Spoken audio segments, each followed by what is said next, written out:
Hey, everybody. Thank you so much for joining us today at RG Podcast. I'm joined with my co-host, Adam. Hey, how's it going? Or what do you say in England? Like good day, mate? What you guys say? No, that's in Australia, man. We say, all right, buddy, how's it going? All right, chap. How many different places have you lived inside of England, Adam? Maybe 4 or 5 places. I've lived sort of Wales. Do you know Wales much? Did live in Wales and Wales for a dolphins? while. Yeah, it depends who you speak to. Donald Trump likes to spell it incorrectly, I think. Yeah, but mostly down south. I've done a lot of traveling through the UK, and the more I've traveled, the more I've realised how lucky I am to live in the south. It's really nice down. It's beautiful. Do you kind of live like in the countryside yourself? Yeah, Yeah. in the heart. Yeah, but I don't live too far away from one of the major cities down here either. So we've got best of both. Really, we're surrounded in countryside, but Birmingham? I could be in this. I could be in the city in less than half an hour. Birmingham? Plymouth. Plymouth. Plymouth is central to the country, and I'm right down south in Cornwall. All right. Right down in the southwest. So I living overseas was the first time that I interacted with pretty much, I would say anyone from England, but also just many other countries. I guess now I think about it, I only met a couple of foreigners prior to living overseas.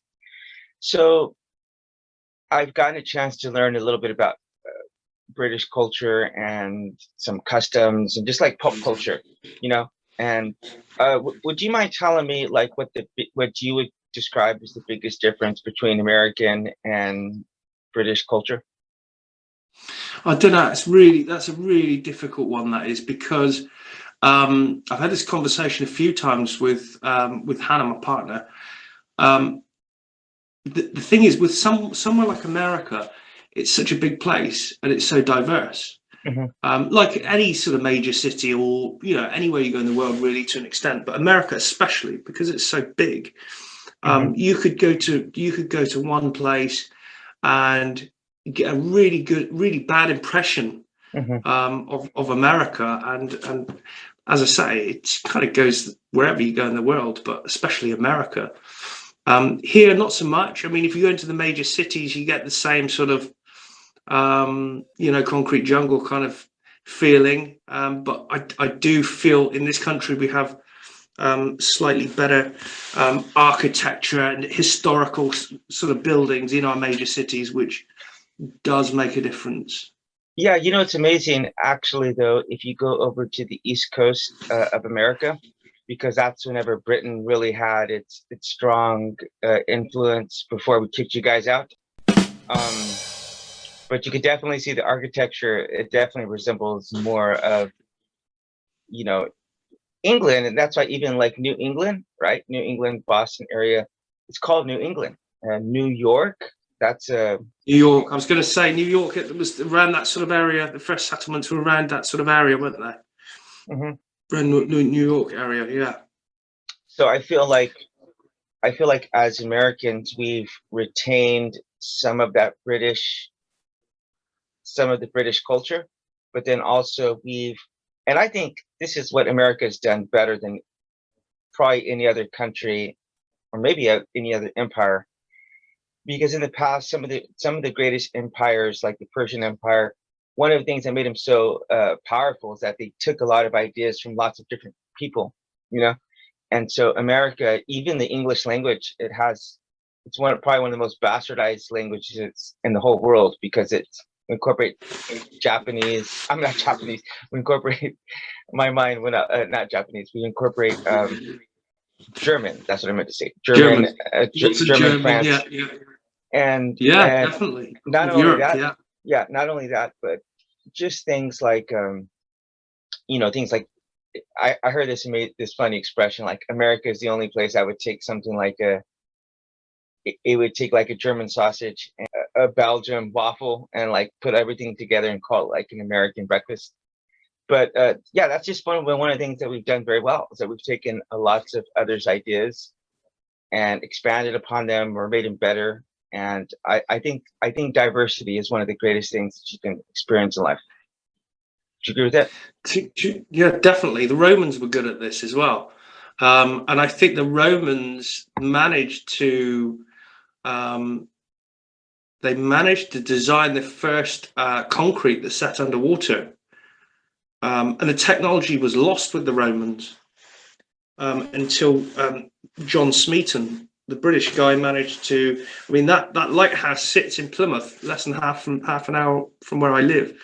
The lighthouse was moved, but that was the first underwater setting concrete, that lighthouse. So, yeah, and it is about learning from other nations, isn't it? Although, as much as we will come to your country and try and eat syrup with everything, I think that we don't do that with our breakfast. We stick with the bacon, the eggs, and the beans, and we're not so easy on the syrup, which you like to put with eggs and everything, isn't it? You have eggs and stuff. So, do you agree with this? Would you agree that most people, and of course, you can't paint everybody with the same brush, but would you agree that most English people like look down on Americans, like in kind of a snooty type of way? Because that's one stereotype that we have, whether it's from like the Queen or the Crown or Downtown Abbey. Like you see these kind of things and you just assume that people are really stuck up and snobby. But Yeah. First of all, is that sorry, we can't. I can't let you get away with it. It's Downton Abbey, by the way, not Downtown Abbey. All right, just down what? Downton Abbey. Down. Oh, okay. I thought it was downtown. Okay. Not Downtown Abbey. Okay. No, Brits won't like that very much, right? So first of all, would you agree with that assessment about Brits? One, being snooty, and two, looking down onto Americans? Partly, yes. I think you covered the question perfectly at the start. Every place you go is diverse, with diverse attitudes. And I think that if I were to have to try and sort of maybe focus on one attitude towards you guys that a lot of people do share, I just Googled it. I just Googled it. You're right. I thought it was. I don't know where I got Downtown Abbey from, but okay. I'm sorry. Don't say that again. Yeah, it's just. I think it's the gun crime, mate. I think that's what it's a universal sort of feeling in our country that we really struggle with the freedom of firearms and the chaos that it creates. I said to you before that I understand there's a lot of people, a lot of Texans, a lot of people in the South that are struggling with their borders and their farms with Mexicans crossing and causing lots of problems. And I understand to an extent that, these farms will need some kind of backup, but it's the gun crime and the freedom of allowing to have weapons, mate. I think that's a universal sort of attitude towards your country. But I think you probably get that from most countries, right? Yeah, not just us. But okay, so from what I understand, and correct me if I'm wrong, but British people tend to see themselves as like really civilized, and so kind of like maybe a little bit more not as loud. And mind you, this is obviously. Yeah. Let me tell you a story. When I was in Thailand, there were these like 4 or 5 young, and these guys are young. Okay, first of all, they were only like 22 years old or whatever, so you can't really hold them to anything. But these guys, I've never seen anybody drink alcohol the way these guys were drinking alcohol. They were literally, I don't know how you could do this, but they were biting off the tops of bottles and drinking them. You know what I mean? Like, yeah, beers. I don't know. That. I don't know how you could do that. I don't even know how you could physically do that. But then they were taking shots of like vodka, like 10-second shots, like go go go go go go. I couldn't do more than 2 or 3 seconds, maybe 4 if I really really tried. But anyway, these guys were loud and obnoxious. They were destroying stuff, and they all actually had like Manchester United tattoos on them. So I'm like, You guys take soccer a little bit too seriously there, right?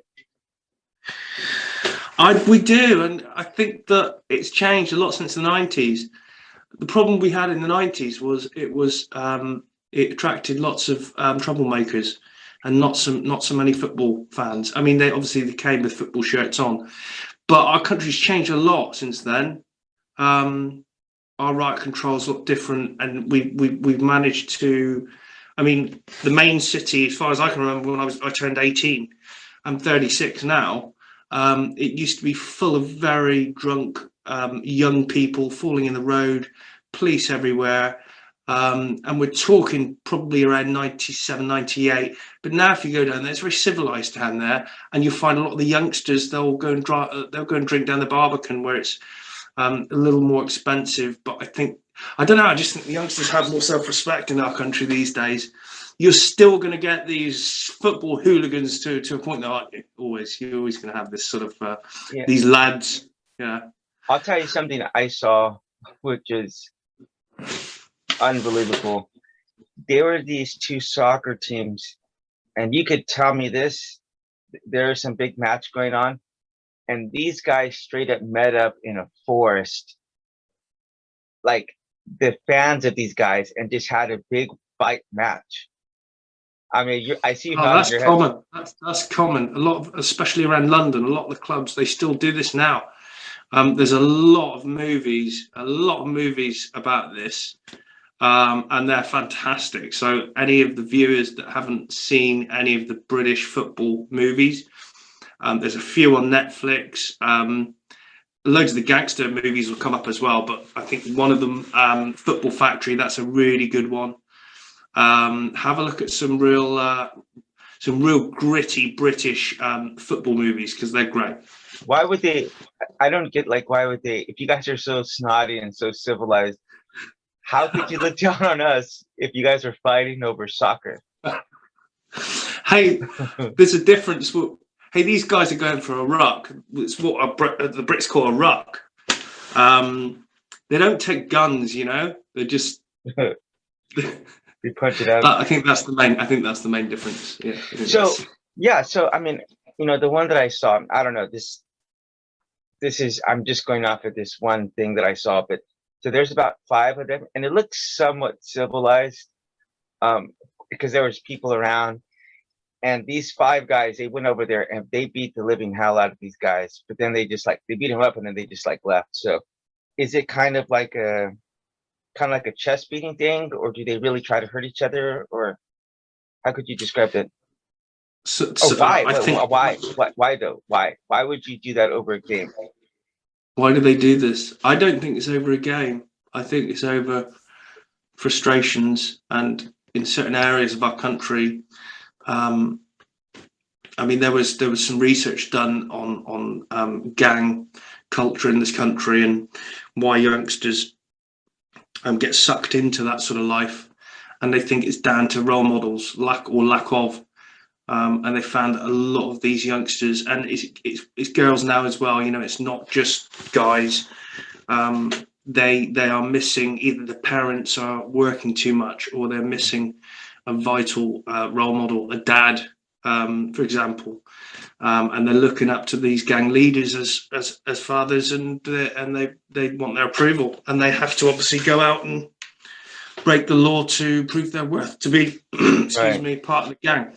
And they've as I say, the research has been done, and they really do think it is down to, and I think that your country's had the same sort of problem, because obviously, as you know, there are more people in American prisons there than there are in any other country, which is horrific. It's yeah. So okay, so I do want to preface this by saying there's lots of Americans out there who think that they're superior to everyone else. Okay, so I know that.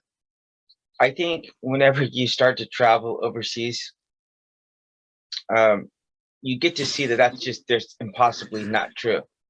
And ironically, the people who always say America's the greatest, you're like, well, have you been to another country?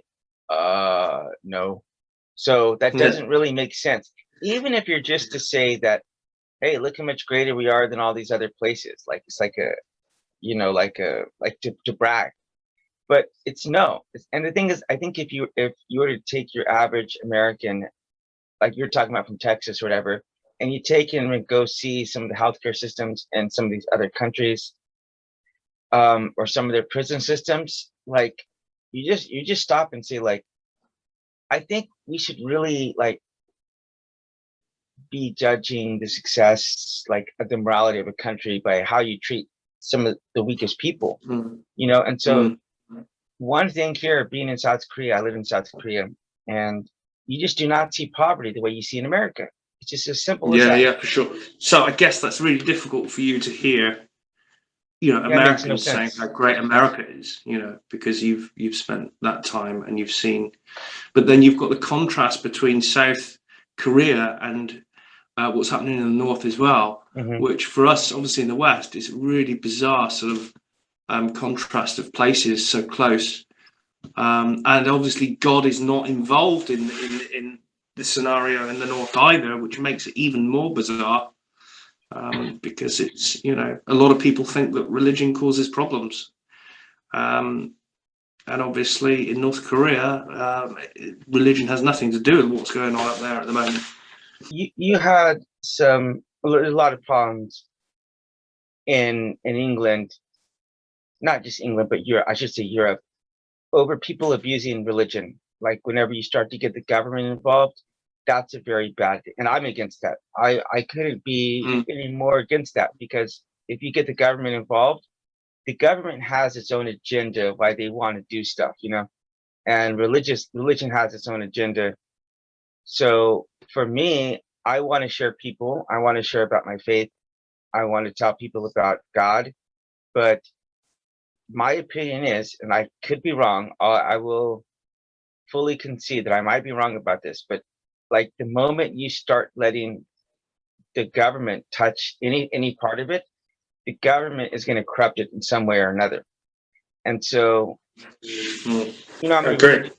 religious wars were in, just going back, and if you just like look at what's going on, what went on with France and England back and forth, changing from Catholic to Protestant, it had nothing to do with God or Jesus Christ. It had all to do with about strategic alliances and so on. So I totally agree, mate. I think that religion's a really, really good way of justifying doing certain things, but at the same time, it's a really good way to rile people and get them to control them to do what you want to do and to show aggression, um, and commit the kind of things that we're seeing happening at the moment. And it's so sad to see that communities that have been sort of, they've been tolerant since 2014, they're now trying to kill each other, and it's really, yeah, it's really sad to see. And yeah, I totally agree. The government on a lot of occasions do use religion in that way, for sure. yeah, so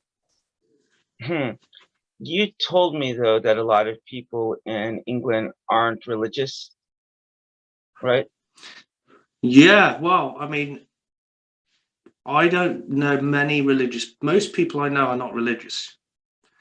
I think it depends where you go, and obviously it depends who you know. I mean, a lot of people that are religious, they will tend to sort of stick with each other. And I've got religious grandparents. I do know a few religious people, but a lot of these people that are religious that you meet, you wouldn't know.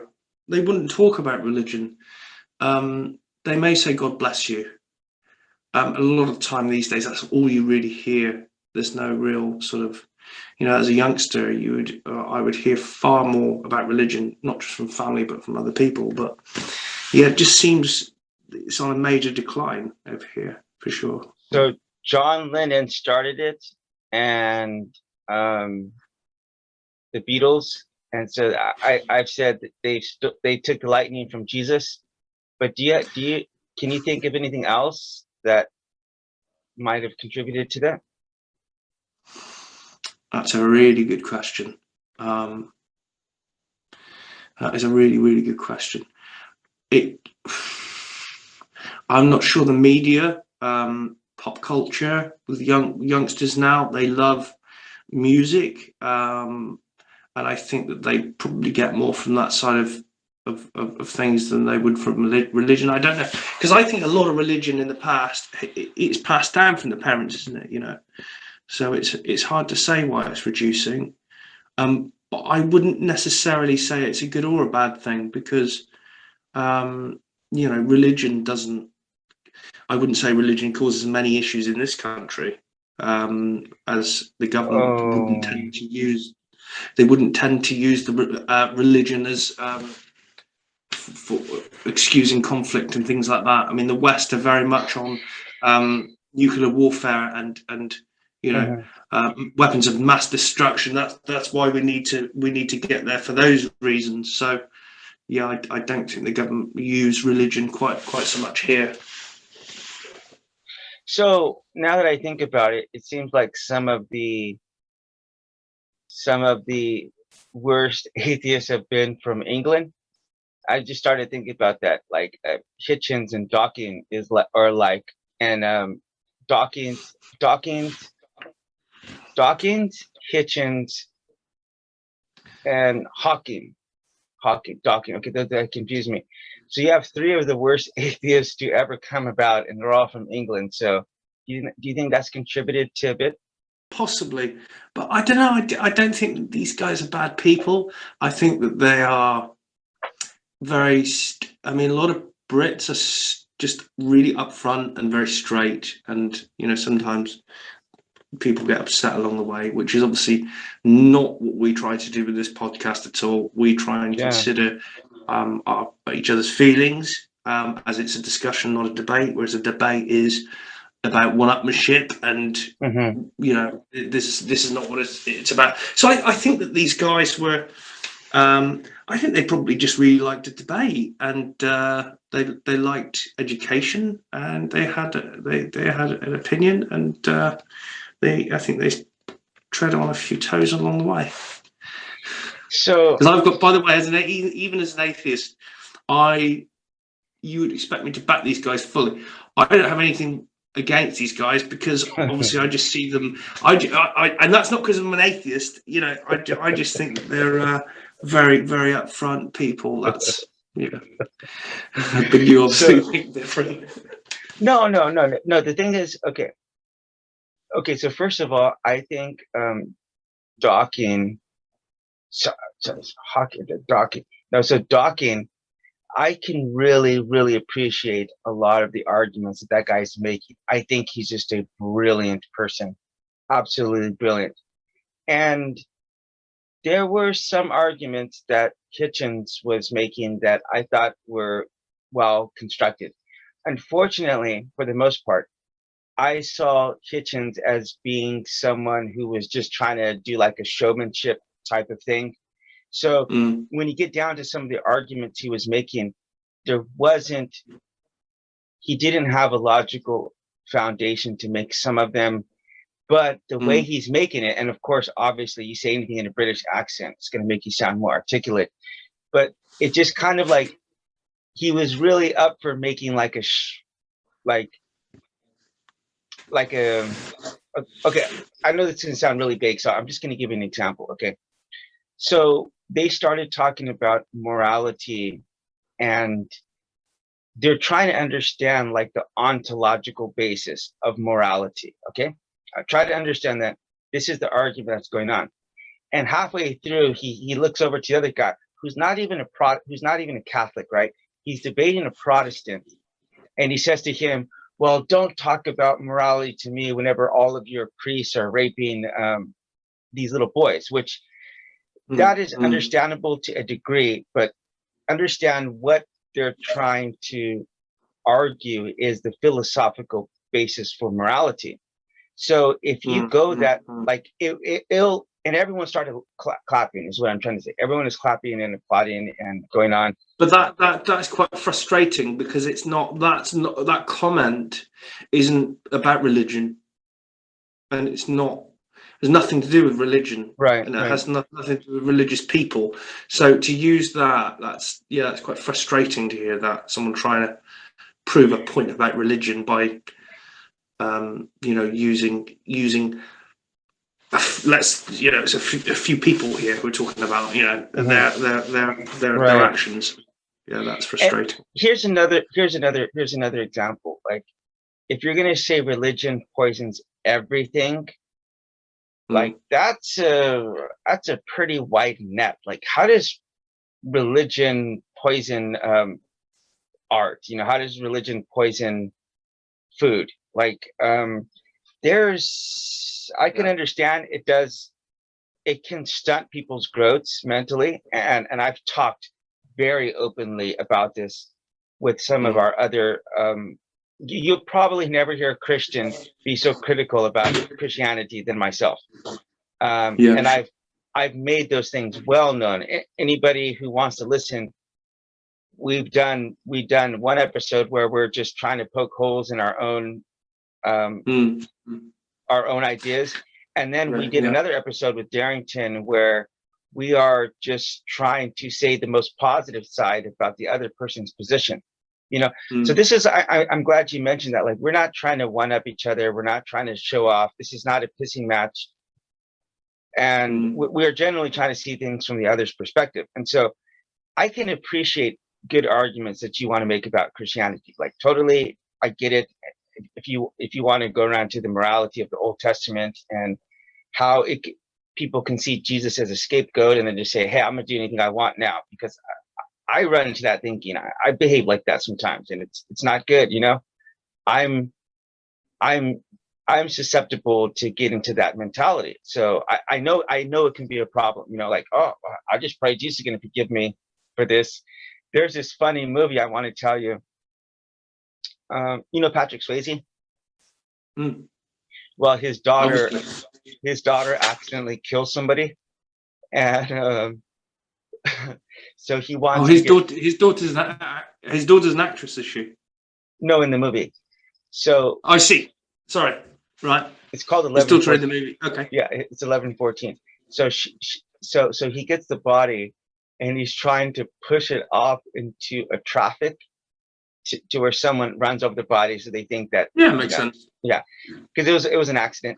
And so what winds up happening is he's getting ready to push out the body. It's a dark comedy movie, by the way.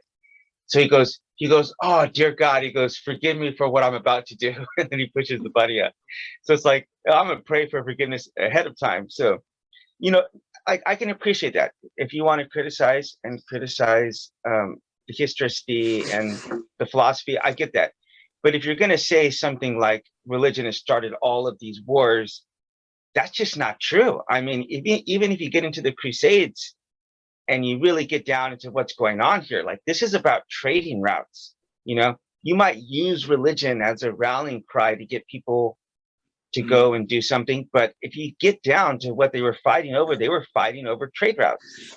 I think that this comes from this comes from frustration. I think because I remember a few years ago, you'll definitely remember when ISIS were beheading people, aid workers. It was horrific to a point where absolutely you didn't want to even turn the TV on, because it was up there with 9/11. It was so gut-wrenching news. You didn't want to hear about it, and you couldn't believe that it was going on. And I think that has left a really, really bad scar with people. Certainly people that I speak to, but certainly with me. I obviously do my best to not allow that to be racist, because let's be honest, these kind of things, they are seeds, and they do create racist people. And I think that a lot of racist people in this country are just very, very angry and very upset. And I'm not justifying racism in any way, but I can understand where a lot of it, especially with towards Muslims in this country, I can understand where it's coming from sometimes. Right. And it coming from a painful place, Yeah. And not a place from. So here's a classic example. And look, bro, I'm not responsible for the Vietnam War. I'm not responsible for Hiroshima. you're not responsible for the War of 1812 or King George. Okay, this is just, we're talking about the histories of our countries here, okay? Yeah. Because if you want to be fair with this, imperialism has been the problem of these wars, okay?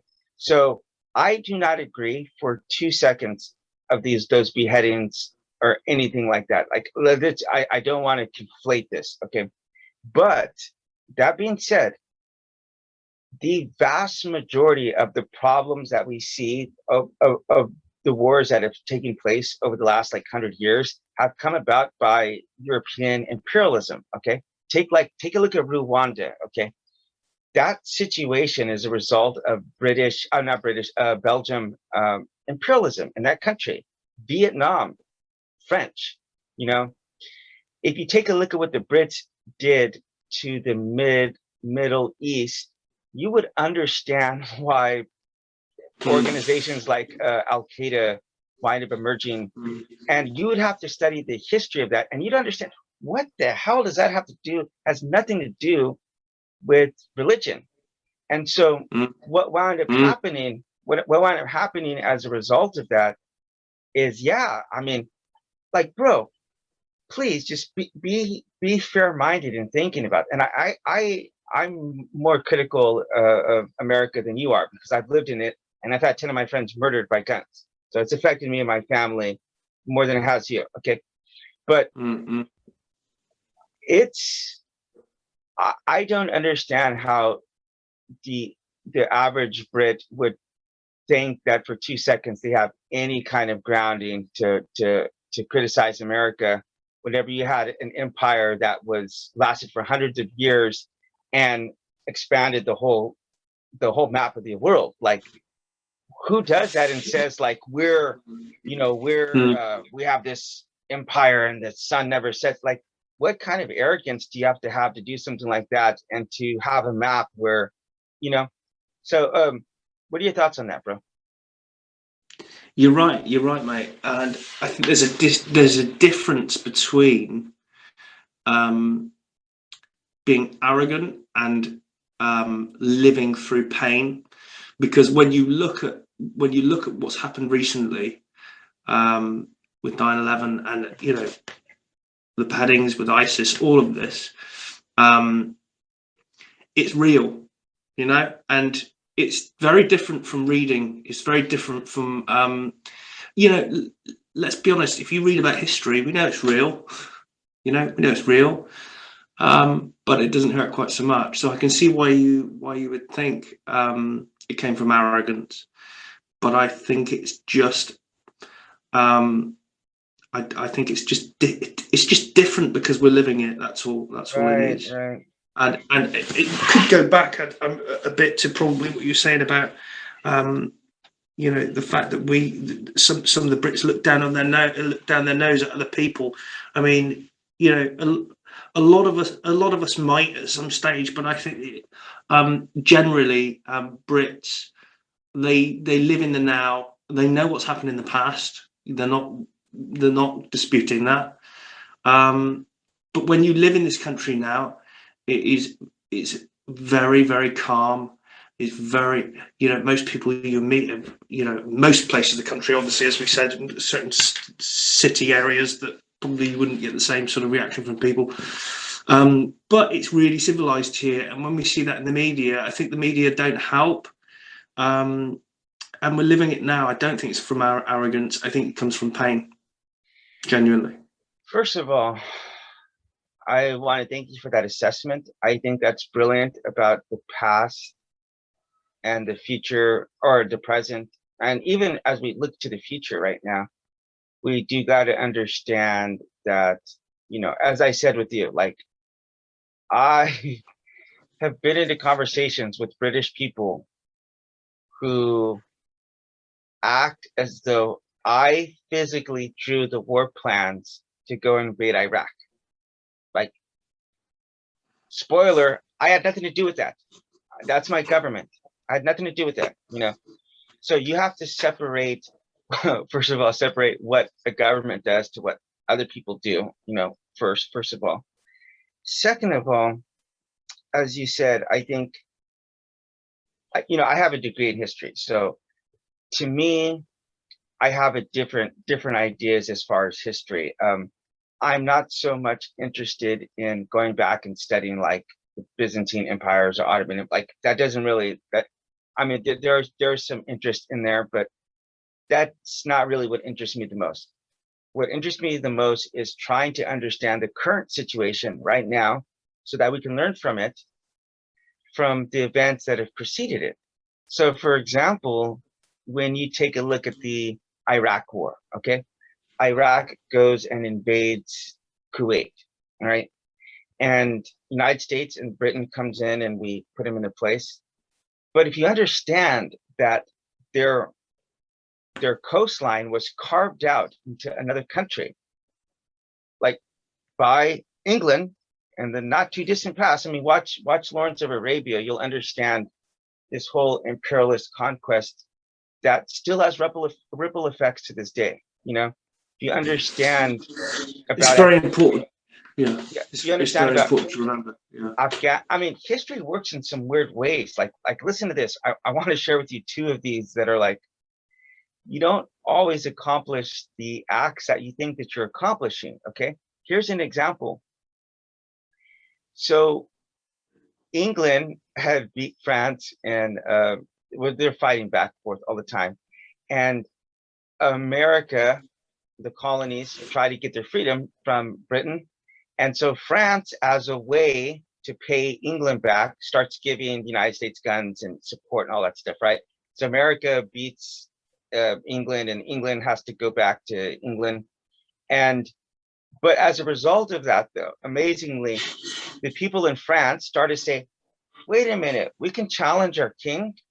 Like, we don't have to just go under everything that the king winds up saying to us, So as a result of that, people were inspired to do the French Revolution. So this act that the French king was doing later wound up biting him in the butt. I mean, here's another great example as well. Like Osama bin Laden was actually trained and funded by the United States to fight off the Soviet Union. And so, in fact, that was the one event that wound up like being like the last domino that caused the Soviet Union to crash. The United States spent a lot of money tying up their resources fighting there, right? So as a result of later on, he got the technology, the money, all the guns and stuff to turn those on the United States. So you can't history, like there's not always just this straight line that you think I'm going to do A and then B is going to happen. You know what I'm saying? Well, there's a lot of Brits saying now they're saying, and they have been for about 20 years, that Muslims are taking over our country. Mm-hmm. And you hear it and you just say, look, there will be more Muslims by 2050. There's going to be a lot of Muslims in this country, a lot of Muslims. But again, these come from the scars and the fear. But they're not taking over. They're part of our country. They're British Muslims. They're British people.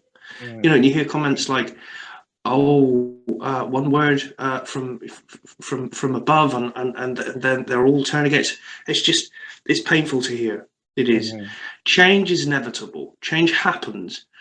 It's like when I worked for an energy company once, and they changed the computer software. I was young. I was 24, 25, and honest to God, I couldn't believe the reaction of all the staff when they all found out this software, the computer software that they operate to do their jobs, was changing. The difference in attitudes between older generations in the workplace and the younger ones, it was unreal because it was so contrasting. You could see it right in front of you. The older people they don't like changing. They can't deal with it quite as well as, or they're not quite as adaptable as they were when they were younger. And I think that a lot of sort of older generations in this country share that kind of attitude with religion and change. It is happening. It is changing, and I think we need to accept it and embrace it, because at the end of the day, everybody in this country is British. Mm-hmm. And that's all that matters. We're all part of the same team. let me ask you a question. Do you think that Britain is under any kind of obligation to try to undo some of the scars of imperialism? I think Germany, one thing that Germany has been good at about accepting a lot of foreigners right now and refugees, and I'm not sure if that's in their conscious as far as making up for some of their mistakes of the past. But um, you know, it's I don't know if that's I really don't know if that ever plays into their mind, but that's kind of something they could do, like and again, we cannot, no one, you just cannot think of any Germans now as anything related to the Nazis in the past, because No, definitely not. unfortunately, there's people still do. Like growing up, I'm gonna tell you this is a painful thing to tell you, but my mom told me that German people were like the worst people on the planet, and she told me that there was just something intrinsically evil about them, and she would said like only the German people could do something like the Holocaust. And as a kid, like I couldn't even distinguish that one way or the other. But as an adult, whenever I started to do research and to understand that unfortunately, genocide is something that's quite common to humanity. Like we're just They bad they to obviously don't know. They've obviously never heard what the Japanese used to get up to, obviously, um, or any other nation at some stage. Yeah, well, so it's the point being is that I couldn't make that was so ingrained inside of me that mm, I couldn't I couldn't divorce myself from it until I started interacting with German people or French people too. Listen to this. Growing up, Americans, like if you ever see a French person in the movie, they are going to be a jerk, man. They're like a butt of a lot of jokes. So I remember when I met the first French man that I've ever met, he was filled with so much like love and compassion. It was kind of like overboard with it. He's kind of like a hippie. And I wanted to meet a lot of more French people after that. But I was like, man, these movies had everything like 100% wrong. And I'm like, all these Germans people I've met inside of Germany and mm, hosting them into my house, because I host mhm. people from all over the world. I've hosted about 300 people into my house on a website called Couchsurfing.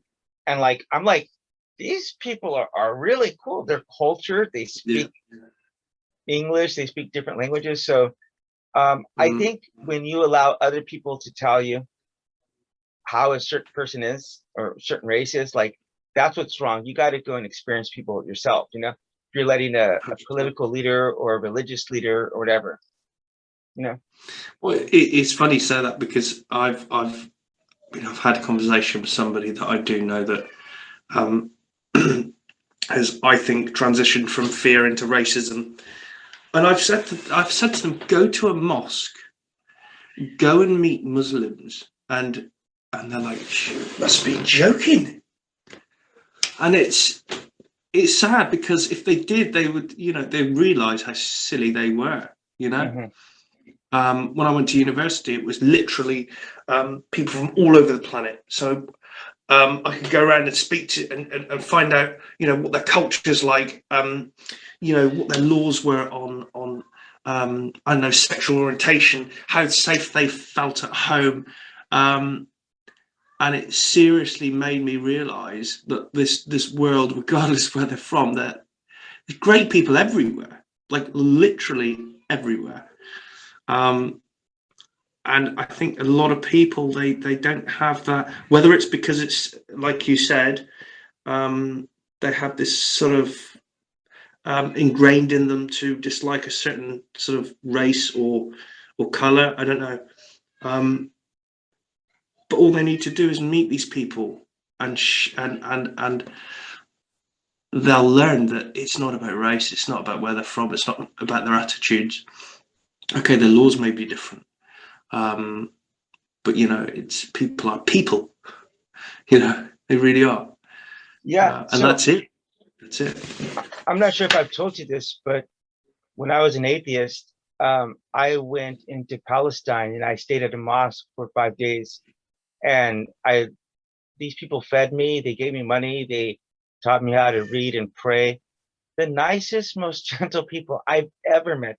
And I'm telling you, in my whole life.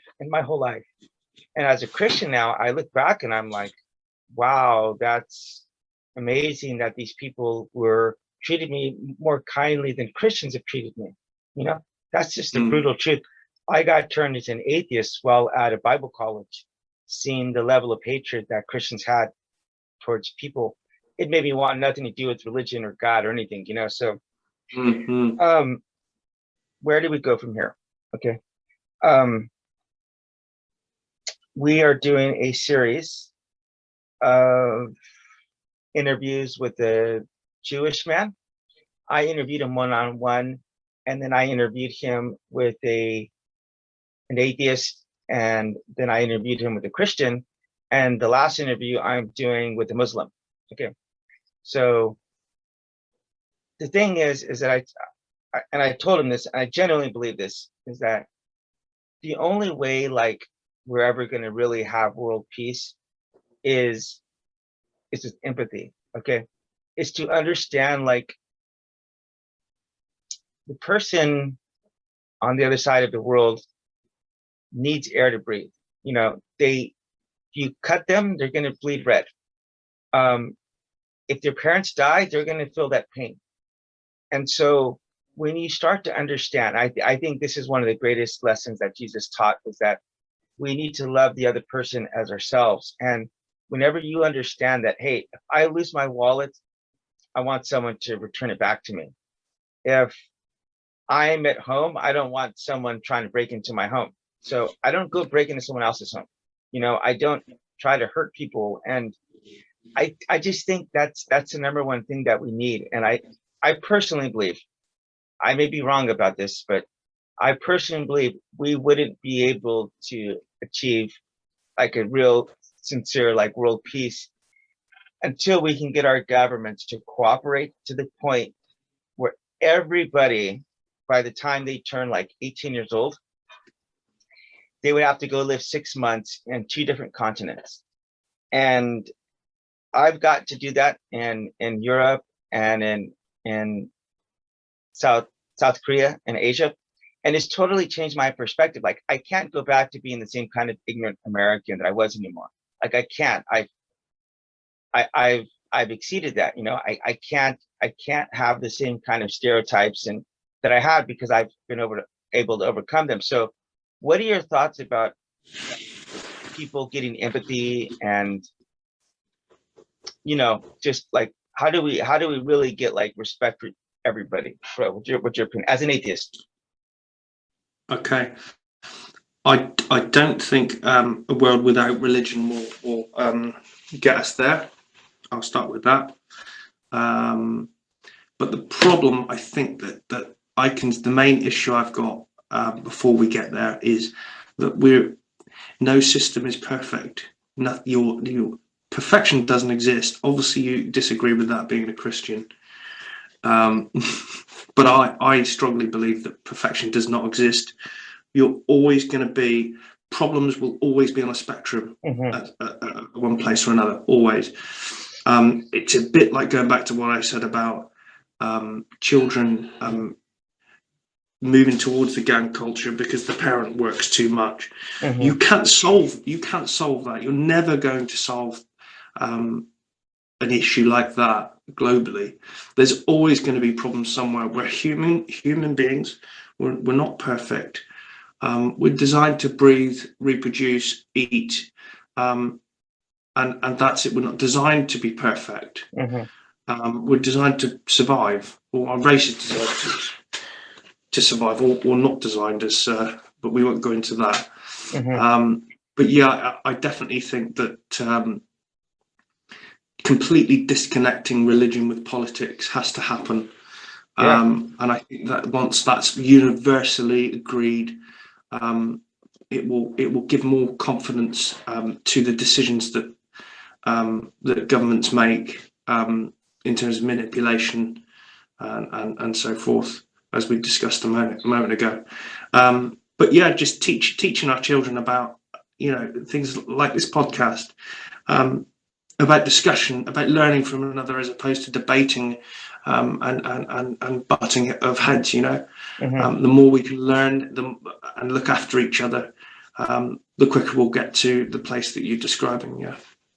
Well, I got to say this, that my daughter is my number one motivation for this. Um, I I've told you this privately, but I'll say it publicly. Like I'm not a particularly like intelligent or charismatic person. For me to do this podcast takes a lot out of me. Like it's makes me very uncomfortable to do it. Honestly, I'm just going to be completely honest. Like I wish I was more charismatic, and I have to edit my speaking a lot of times.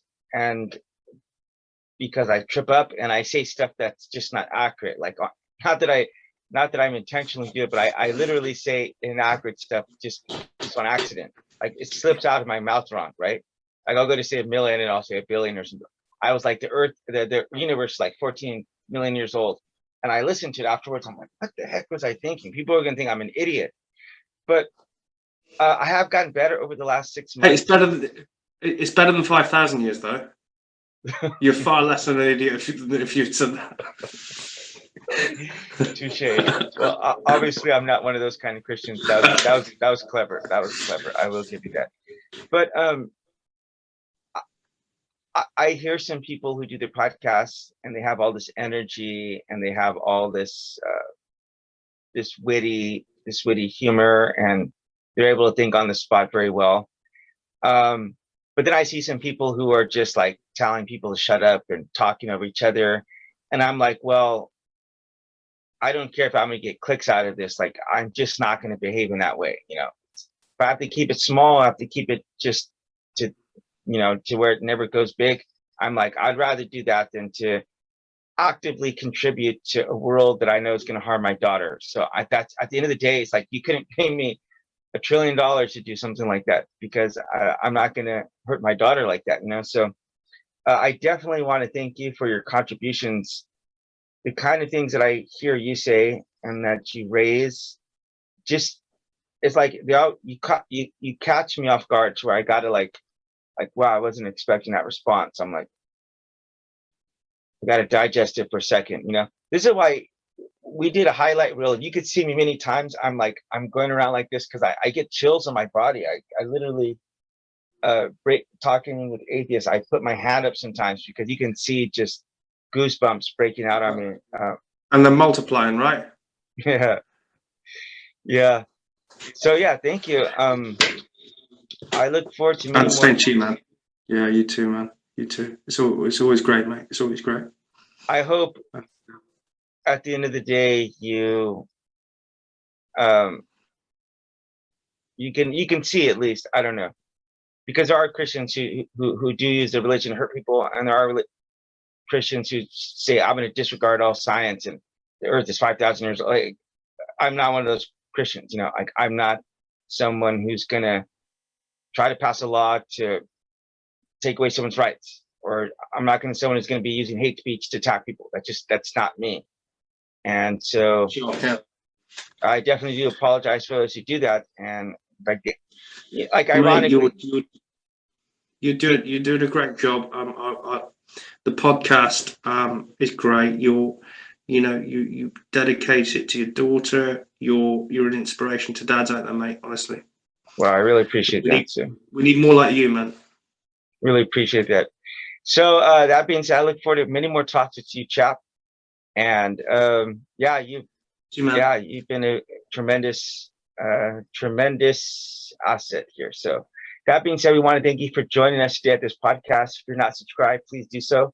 And leave us a comment below about another topic that you might want us to discuss, because it can actually get a little bit draining to try to think of something to talk about. And I would like to get more people's opinions on what they would like to see us talk about. So yeah, be sure to subscribe and share with your friend. Thanks a lot. And we look forward to seeing you back again. Bye.